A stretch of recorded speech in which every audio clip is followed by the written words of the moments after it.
Hello guys! Good morning, good morning, good morning! Napakalamig dito sa Lipa City, Batangas. Napakaganda ng klima. Napaka-presko ng buhay. Probinsya. Good morning guys! Ito, nagbabalik tayo sa ating vlog, no? Ang ating topic ngayon ay magpapaligo tayo. Nagpapaligo tayo ng ating Junakis na bagong panganak. So ngayon, ang gagawin natin, alam mo naman ang iriya ba 'yun? Or pinaka natin pag nagpapaligo ng bagong panganak, maghahanap tayo ng mga dahon-dahon, ng mga herbal. So hahanap ako ng mga kahit 3 hanggang 4 na klaseng puno or halaman na pwede nating isama sa kanyang panliligo, no? Siyempre, wag mawawala dyan ng pwede na yung dahon ng mangga. Kasi kailangan daw medyo maasim-asim. Hindi kaya kilikili ko na lang ang ibanlaw ko sa kanyang tubig. Pwede ba yun? So, meron naman tayo dito mga puno. Kung nakikita nyo guys sa aking kapaligiran, yan ay puro puno. So, hindi tayo masyadong mahirapan sa paghahanap natin ng mga halaman na pwede natin isama sa kanyang panliligo, ano? Ang hahanapin ko lang ngayon ay yung dahon or balat ng anunang. Napakabisa daw na isama sa pagliligo ng bagong panganak, ano? So, mamaya magpapatulong ako sa akin Junakis na lalaki, na panganay, na maghahanap ng iba pang mga halaman na pwede natin isama. At meron ako sa inyong ipakikilala guys. Ipakikilala ko sa inyo yung taong gumabay at lumingap sa akin tuwing ako ay manganganak. Kaya ipapakilala ko sa inyo. Siya yung naging pangalawang ina nung ako'y panahon na nanganganak, na walang magulang sa tabi. Kaya ayokong paranas sa aking anak. Sa ngayon, kaya ko naman siyang gabayan at lingapin. Isa tayong kalingap. Kaya hindi lang ibang tao ang pwede natin lingapin, ano? Siyempre, unang-una ang ating pamilya. Kagaya nito, ang aking anak ay kailangan ako sa kanyang tabi. Kaya dito ako sa Lipa City, guys. Ang inyong lingkod, Kalingap Milma. Samahan nyo ako hanggang sa huli ng aking video ito at meron tayong surpresa, guys. So yan, nakikita nyo, no, ang dami mga puno-puno dyan.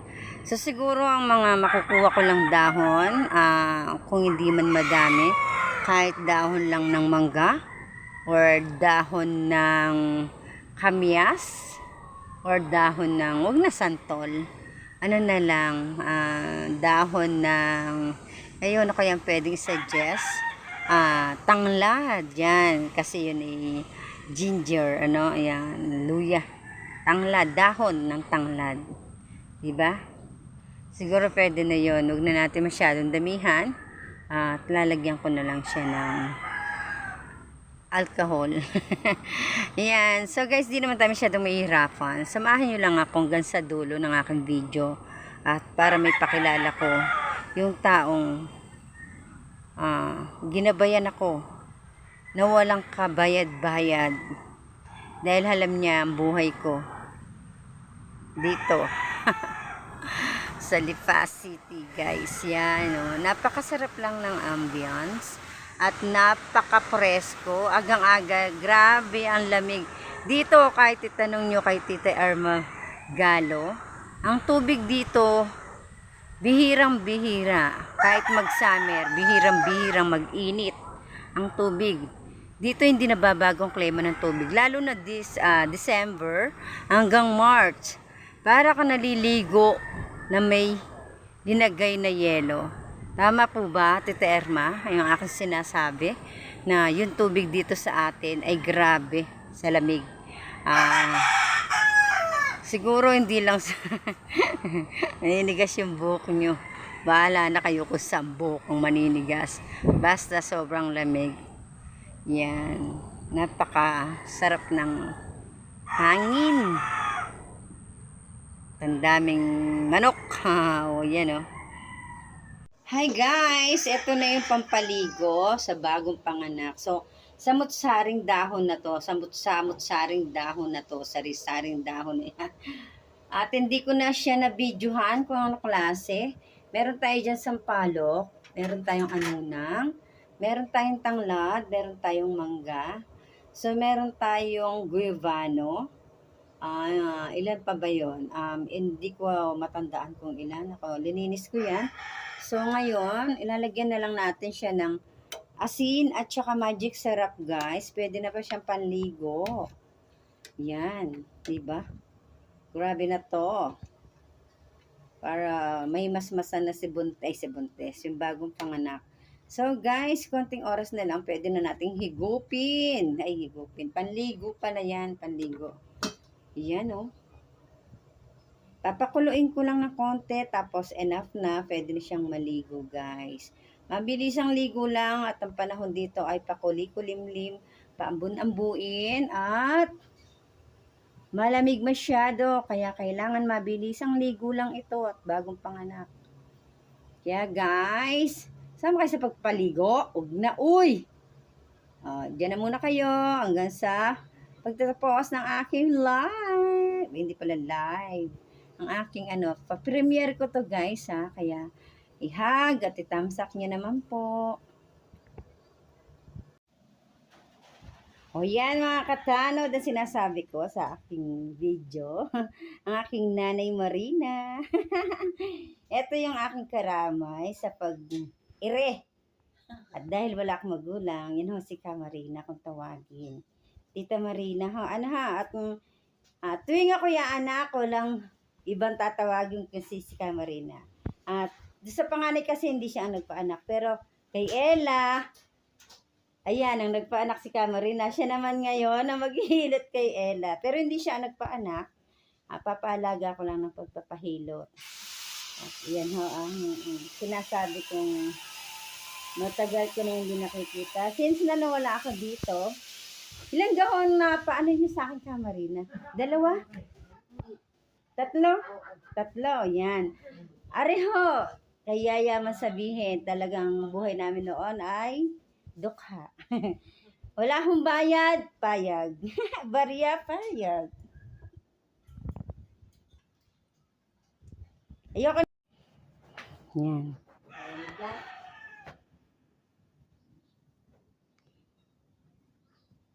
Si Ka Marina ay pinanganak ko. At ang nagpaanak ay si Ka Marina kay Ella. So ngayon, siya naman ang maghihilot para kay Ella. Yeah. Ilang taong ka na, anak? Wow, 27, di ba? Ka Marina pa rin po. Tuwing ako'y makakaramdam na ng sakit, walang sigaw na pangalan. Tawagin mo na si Ka Marina. So ngayon, blessing pa rin at nandyan. Ilang taon na? 72 daw. Mukha lang 55. Di natanda. Mukha lang pong 55 ang aking Ka Marina. Ayan. Shout out po sa lahat. De-date ko ito pagkatapos ng hilat. Kami muna yung magde-date. Dahil ng panahon, kapilaang ho, tsaka pandikok. Ang aking naiabot sa kanya, pero maligaya na siya. Na hindi mo siya tatawagin para obligasyon niya talaga para ikaroon siya ng anak na alagaan. Yan. Ito ho si Ka Marina yung sinasabi ko na kasama ko, ting ako ay iire. Walang iba, kami lang pong dalawa. Dahil wala akong magulang. Kaya ayoko parianas dyan, wala siyang magulang. Pero magbo-blower daw ng buhok. Ay, loki, ang aabutin. Ka Marina, ngayon ko laging noon hindi ko alam kung ako ganyan. Sobrang nagpapasalamat. Pero ngayon ko kay Ka Marina, sobrang salamat. Ang ginawang sakripisyo sa akin, kahit hating gabi yan, tawagin mo. Basta nandyan lang ho. Para arangkada ka nga sa Batangas. Siya ay kahit naulan, uwi at pupunta. Dahil alam niya ay walang nanay si Vilma. Yan ho aking karamay sa aking panganak. Kaya guys, baka may mga anak sa inyo. Tatawagin natin si Marina. Taas ang lalayo, ano? Ay, bawal na daw ngayon. Blessing pa rin naman ako nung panahon ko na kuya anak na talagang active siya. At bata-bata ng panahon. Pero ngayon, ayos pa, kaya pa. Hindi man nalatabagan 72.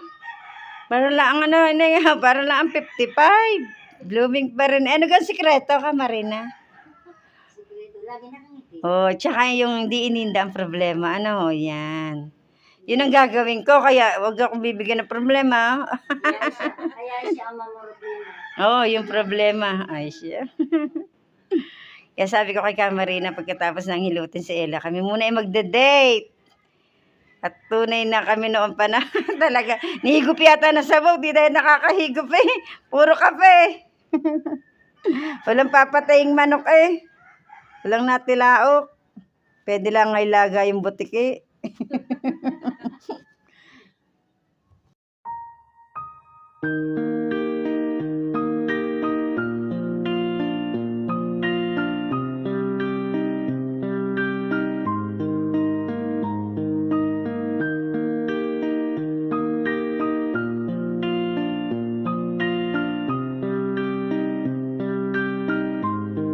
Sa kabila ng bawat pagsubok at problema, nanatiling matatag. Yan si Kalingap Velma, ang pagtulong ay tapat. Pagkat ramdam niya ang nararamdaman nyo, kaya ang kanyang mga layunin makatulong sa mga tao. Ibabahagi ang pag-ibig at kalinga sa iba.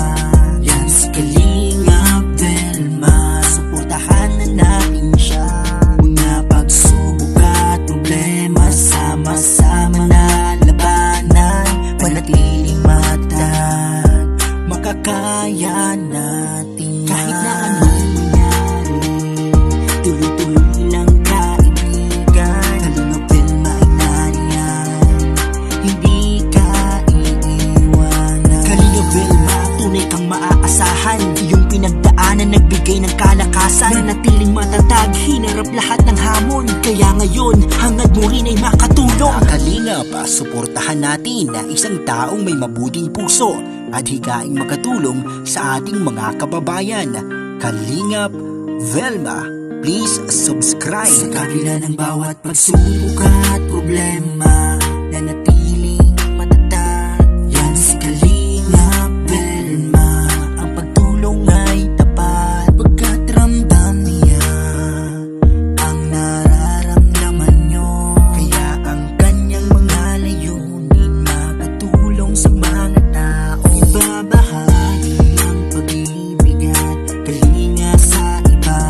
Yan si Kalingap Velma, suportahan na natin siya. Mga pagsubok at problema, sama-sama na labanan. Manatiling matatag, makakaya natin kahit na anong mangyari. Tuloy-tuloy lang kaibigan, Kalingap Velma ay nariyan, hindi ka iiwanan. Kalingap Velma, tunay kang maaasahan. Iyong pinagdaanan nagbigay ng kalakasan. Nanatiling matatag, hinarap lahat ng hamon. Kaya ngayon, hangad mo rin ay makatulong.